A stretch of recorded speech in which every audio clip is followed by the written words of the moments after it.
Now I know what everyone's thinking. You're probably thinking, hater, I thought you said you wouldn't watch AEW and New Japan Forbidden Door. Well, I got news for you, pal. Actually, I got good news and bad news. The good news is that you're going to get a full rundown of what happened on this card, including the pre-show matches. The bad news is I didn't watch it, so this is going to be all my opinion, you know? So we're not going to talk about whether the match was good or not because I didn't see it. We're going to talk about why every match here basically sucked. You know what I mean? You don't need to watch these matches to know that they sucked. Now, I know what some of you are thinking. You know, you're probably thinking, hater, how do you know if it sucked if you didn't see it? Well, I got news for you, pal. There's a lot of elements that go into a wrestling match that determine whether it's good or not. And they go as follows. There's obviously many more than what I'm going to list, but here are some of the more important ones. Number one, importance or gravitas of the match, right? Two, predictability of the match. So that might be the most important one, right? The less predictable a match is, the better it is, because then you're on your feet waiting, and every pinfall could be the end, right? That's why Shawn Michaels versus Undertaker was so great both times. Because the first time you were like, all right, one of these guys is the best, the other one is the second best. And then the other one was like, will Shawn Michaels' career end like this? It could, but he could still win and then retire, you know what I mean? So you didn't know what was going to happen. Now, based on that, we're going to go through this card a la hater, and we're going to figure out whether this card had anything worthwhile or not. Surprise, surprise, motherfucks, it don't. Now, first pre-show match, there was about 4 of these motherfucks apparently. We have Bishamon, which of course is Hiroki Goto and Yoshihashi. They defeated The Factory, which is Aaron Solo and QT Marshall. So there you go, QT Marshall is back to being a jobber. It has been for like a year, so it's not, nothing new. This is the jobber team. But the other team has Hiroki Goto. Now, some of you who may not know New Japan will recognize his name from AEW Impact the last several weeks because he was going to wrestle Tanahashi, and the winner of that was going to then challenge for the AEW Interim World Title, right? So Tanahashi won that match. He was in the main event. Hiroki Goto lost that match. He was on the pre-show. So there you go. That right there tells you all you need to know. If you win a random match in New Japan, you can main event this pay-per-view. If you lose that same match, you will not go to like the co-main event or something. You're going to go directly to the pre-show, wrestling Aaron Solo and QT Marshall in what appears to be an 8-minute and 55-second match.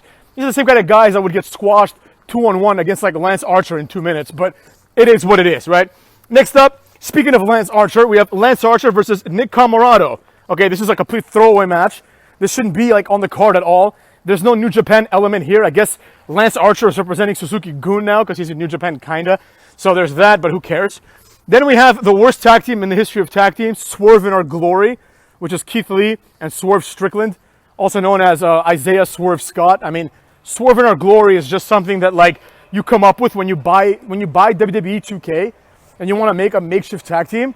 You just get 2 guys, right? You get 2 guys that are doing nothing with their careers, and then you're like, we're going to put them in a tag team, but you don't have time to come up with an actual tag team name for them that makes sense. So you're like, let's just combine their catchphrase, right?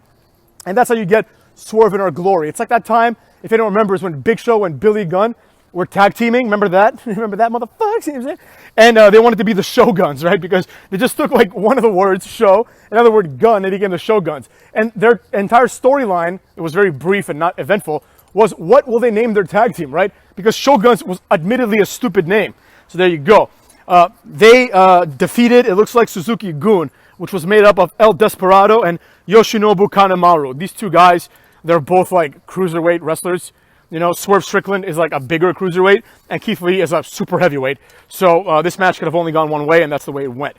Then we had a match that I actually would have liked to see. Max Caster and the Gun Club, which is all 3 of them, Billy Gunn, Austin Gunn, and Colton Gunn, with Anthony Bowens versus Yuya Uemura, who is like a young boy in New Japan, or was a young boy, and New Japan LA Dojo, which is made up of Alex Coughlin, nobody knows who that is, the DKC, sounds like a jobber, and Kevin Knight, which also sounds like a jobber. So in other words, the people with no Wikipedia entries got their asses beat by Billy Gunn, who's a bona fide legend, and a bunch of other people.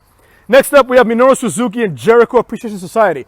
This I did want to see as well, because it's a six-man tag match, and the winner gets the advantage of blood and guts. I don't think Minoru Suzuki is going to be involved in that, so why the hell would he be motivated to win, right? But whatever, it is what it is. They wrestled against Eddie Kingston, who is a jobber, Shota Umino, who is a jobber, and Wheeler Yuta, who is a jobber, and it's never going to happen.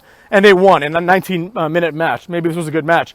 I mean, it had Jericho and Suzuki, which are actually both pretty cool. So it could have been that bad. And then we had FTR. This is a winner-take-all match, right? For like the ROH and the New Japan tag team titles, right?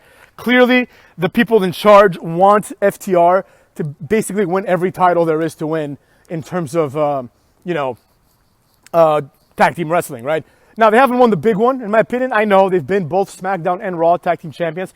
That doesn't count, all right? That doesn't count. They've never been, and it's not their fault, but they've never been WWE tag team champions. Simple as that. You have to be the tag team in WWE, and they never were. Every time they had one of their 9-day title reigns in WWE, they were always the other team.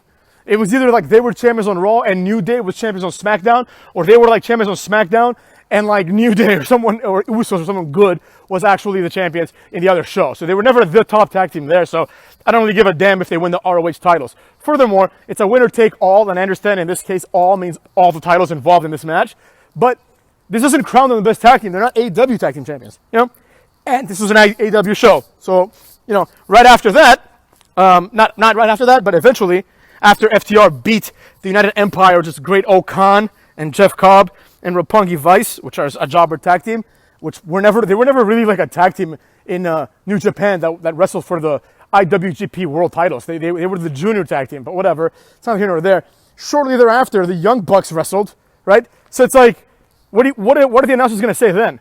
Oh, that match that we had where FTR, I'm sure JR said, oh, they're the best tag team in the world, What did he say afterwards when the Young Bucks came out? At best, he said, well, this is the other tag team that might put them to shame. But it is what it is. Before we get there, we had the first ever jobber European title match, also known as the AEW All-Atlantic Championship. The only good thing that I can see here by reading it is that Pac won. Obviously, Pac is the most deserving of all these jobbers, right? You have Pac, you have Clark Connors, who the fuck is that guy, right? You have Miro, who, he just came back, he doesn't deserve to have a title, and honestly, he never did. And then Malachi Black, who would have been the second best choice, in my opinion, because at least he's in there week after week and he's doing something. He has like a stable, he's doing something. But Pac deserves it the most. The fact that Pac is going to go down as like fucking, as like the Roddy Piper of AEW. Like, he's never going to really have a moment, you know what I mean? So they're going to give him all these little moments. He's going to be like a Kane. Remember Kane, motherfuckers? He's going to be like a Kane or like a Jericho or like a Benoit or a Guerrero, right? Where he's doing all this work, right? He's there putting on the good matches. He's trying to be interesting. He's like great in the ring. He's athletic, and he just never gets his due, Now, again, back in the day, that was understandable. It was understandable, motherfuckers. It was understandable that Benoit and Eddie Guerrero weren't going to be the champions because they weren't big and charismatic. They were just, Benoit was not charismatic, but Eddie Guerrero was like super charismatic. But it's hard to compete against like The Undertaker, you know what I mean? Because The Undertaker is big and charismatic and badass and has a good gimmick, So Eddie Guerrero looks relatively useless compared to The Undertaker. If Eddie Guerrero was alive today, he'd have like a 300,000 day title reign in the Indies. You know what I mean? So there you have it. Next up, we have, for some reason, on Wikipedia it says Dudes with Attitudes, which is the three-man group of Darby Allin, Sting, and you guessed it, Shingo Takagi. Who the fuck cares? Can you imagine what Sting was feeling during this match? He was like, who the fuck is this guy? Wasn't this guy back in WCW under a mask and he was called Jamie-san? That's probably what he thought. But anyways, they obviously went on and beat Bullet Club, which was El Fantasma and the Young Cucks. Now, El Fantasma, as far as I'm concerned, is a complete jobber. I've never seen this guy wrestle, so I don't care. You know what I mean? But this is not the 8th match on a card. I get it. It has Sting. But this is who New Japan sends over. The only New Japan guy, or there's 2 New Japan guys in this match, are Shingo Takagi and El Fantasma. Who gives a damn about either of these jabrones? In the previous match, the only New Japan guy was Clark Connors, because they didn't send in Tomohiro Ishii. Then they had Jeff Cobb and Great O-Khan. Great O-Khan is like basically a young boy. And Rocky Romero, who's been around all the time, so he doesn't really feel anything special, right? Then you had Suzuki and Shota Umino. So you see where I'm going with this, right? None of these matches had any relevance, None of these wrestlers that New Japan sent over were good enough. They didn't send over their big guys until we get to our last 2 matches. But before that, we have to get through Thunder Rosa and Tony Storm. Thunder Rosa wins, who gives a flying fuck. Next up, we have one of our... no, we don't. We have the U.S. title match. Jesus Christ, how fucking long was this pay-per-view? Will Ospreay, right, versus Orange Cassidy. Now, here's the thing about this match. This match falls in the same category as the rest of the matches in this card, right? It's really quite simple. Will Ospreay, he's the New Japan guy in this match, but he's not Japanese, so who gives a rat's ass? He might as well be a free agent as far as I'm concerned. I would not be surprised to see him in AEW in any capacity at any given moment. But he is the champion. He is the U.S. champion in New Japan, which means he's a big deal, motherfucks. Which means he's not going to lose to a comedy jobber. Will Ospreay is like one of their top stars. You know, he's like a main eventer in New Japan. So why the hell would the main eventer lose to a jabron? This would be the equivalent of if WWE and WCW had like an interpromotional show, and one of the matches, but it was taken seriously. One of the matches was like I don't know, Goldberg versus like Al Snow, who was the European champion. It'd be like that, right? Where it'd be, like, of course Goldberg didn't win. It's like it's a no-brainer. You know what I mean? The only difference would be that Goldberg would just spear him and jackhammer and be the end. You wouldn't have to sit through 16 minutes or whatever the fuck it was. Yeah, 16 minutes and 45 seconds of bullshit. You know what I mean? That's the only difference. So it's like, of course, the champion from New Japan, who is like basically a main eventer who has a mid-card title for some reason, of course he's going to beat Orange Cassidy, who is a comedy jobber in AEW. Like, no one has seriously ever said Orange Cassidy should be AEW champion. Like, that's never going to happen, cucks. You know? So as far as I'm concerned, that match was neither unpredictable, nor did it have any gravitas, right? Next up, we had Zack Sabre Jr. This was going to be him versus Daniel Bryan. This was, quote-unquote, a dream match in that both of these guys have zero charisma, and both of them just wear underwear, and that's all they do, and they both have boring-ass chain moves. At least Daniel Bryan is a little bit beefy, like he's a little jacked, you know? Zack Sabre Jr. looks like a normal guy. He looks like the guy that bags your groceries at the store. Like, he's like nothing special, like no muscle definition whatsoever, right? But instead, they had him versus an even bigger challenger, Claudio Castagnoli, which all of you might know and will know as Cesaro, motherfucks. Cesaro, I don't know if he's in AEW, but he came in and he beat up Zack Sabre Jr. Obviously, Cesaro is going to beat this guy. If this is like one of the only good things that AEW has done, is sign Cesaro, right? Cesaro is one of those guys where, like, if Cesaro doesn't become the AEW World Champion, if he signs with AEW, and he's not AEW World Champion in 1 year from his debut, then they also fucked up Cesaro, right? Because WWE gets all this shit, oh, they fucked up Cesaro. And it's like, but it's understandable. You fuck up Cesaro when you have Roman Reigns next door, right? You fuck up Cesaro when you have other wrestlers like John Cena in the way, you know? Or even, honestly, or Randy Orton, or even like Sheamus. You know, when you have other people that can do Cesaro shit, right? It's okay if you fuck up Cesaro, because Brock Lesnar's there, cucks. You see what I'm saying? Daniel Bryan's getting over, cucks, so you can fuck up Cesaro. However, in AEW, when he's competing against Kenny Omega, Cesaro should be just, like, Cesaro should go on like a 30-0 Jade Cargill-esque streak and then become the champion, you know? Like, the main event for the next, like, whatever, WrestleMania, whatever the fuck they have, the one that just happened, right? Is it Full Gear? No, it's not Full Gear. Whatever, one of the big events, the one where Hangman won the world title. The main event of that should be Wardlow as the champion versus Cesaro as the challenger, or vice versa. That should be the main event. That's the only match that makes sense right now. You know, that actually feels like a big deal because it's like a big, strong dude versus another big, strong dude, right? And both of these guys should be champion. So it's as simple as that. Cesaro, he's the perfect AEW guy. In WWE, he's mediocre. You know what I'm saying? He's mediocre. He doesn't have the charisma to get over organically.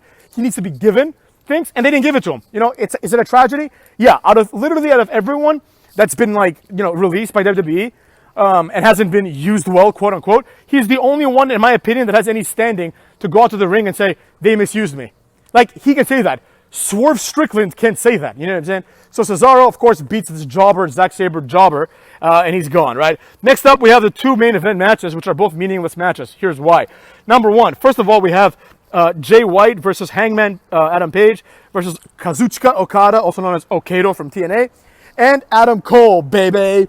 This is a four-way match for the IWGP World Heavyweight Championship. Now, whether I like it or not, Okada is a main eventer. You know what I'm saying? It can't be denied. This guy's been in the main event for like a decade almost at this point in New Japan. However, the rest of these cucks are all, in my personal opinion, mid-carders, or at best upper mid-carders. Some of them are not even undercard wrestlers. Like Adam Cole is not even an undercard wrestler. Like, he didn't even make it to the main roster in WWE. Fucking Tommaso Ciampa made it to the main roster. So there you go. All of a sudden, Adam Cole is challenging for a world title. You know? Now, the problem with this is this. Jay White is the champion. He's the only one of these guys, right, that has a shot of winning. The only exception would be if Okada wins, but why would they do that? Why would they deny their Japanese fans like Okada's like redemption arc, which invariably will happen sooner rather than later, right? Exactly, cuckolds, exactly. So that being said, this match was stupid because everybody knew who was going to win. I don't care if it was a 10-star match. All these guys are the same. They're interchangeable. The fact that Adam Cole's finisher is a knee to the head and Jay White's finisher is his sister Abigail makes no difference. Beyond that, they're the same exact guy. It's just a bunch of people with long hair, right, who have good movesets, quote unquote, but in fact, they don't really have good movesets. Then you got Okada, who's like, you know, he's bigger than all these guys, but he's still a small dude in terms of body size and has a clothesline finisher. So there you have it. Him and Adam Page, I'm sure there was a spot where they hit a clothesline, maybe if they hit each other's moves, who cares, right? And then we had the most meaningless match in the history of main events, in AEW history at least, because, I mean, I'm going to be honest, the Usos and the Usos and Roman Reigns versus like RK Bro and whoever the fuck else was in the match. I think Drew McIntyre, that was worse. Also, Cucky Rhodes and Seth Rollins, that was worse because that had even more, that was even more meaningless. But this was as meaningless as I get, right? The same problems as the previous match. Like, obviously Moxie's going to win. You know what I mean? Hiroshi Tanahashi is not going to take the AEW Interim World title to Japan, right? It doesn't matter. The only way that would happen, I guess there's a possibility, is if CM Punk then goes and wrestles Tanahashi, right? But that didn't happen. The more likely outcome happened, Moxley wins. Simple as that, cuckolds. Also, how shitty is this? The main event is for the Interim AEW World Championship. So in other words, because CM Punk didn't want to relinquish the title because he's CM Punk, and everybody should have seen this coming, because he doesn't want to relinquish the title, that means that these people have to now fight for an interim world title. Hey, it happens, right? That's not that big of a deal. But what is a big deal is that this match went on last, right? Even though the star power of the next match is clearly superior, right? Doesn't take a genius to figure out why this happened, and I'll tell you all about that in my next video where I talk about shitty booking of AEW and New Japan. You know, the hint is nobody wanted to take a loss. Get the fuck out of here with that bullshit. You understand?